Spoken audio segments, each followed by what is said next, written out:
So let's take a step back and take stock of where our economy is. Wages are up. Thanks to the American Rescue Plan, we've delivered significant tax cuts for families raising kids. Tax cuts and rising wages for middle-class families mean the Americans on average have about $100 more in their pockets every month and than they did last year. About $350 more each month than they did before the pandemic, even after accounting for inflation. Let me repeat that. Even after accounting for rising prices, the typical American family has more money in their pockets than they did last year or the year before that.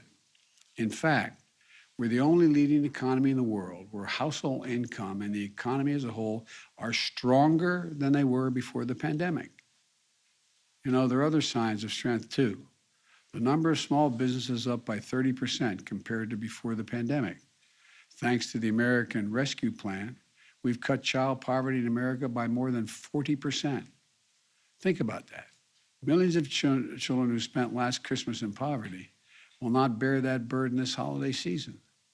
And the Treasury Secretary, Janet Yellen, described it yesterday that it is, quote, a profound economic and moral victory for our country, end of quote. Since I took office, we've had a record job creation, 5.6 million new jobs since January 20th of this year. The unemployment rate has fallen to 4.6%. We're seeing more new small businesses, higher wages, and more disposable income. Fewer children in poverty, fewer people getting unemployment checks.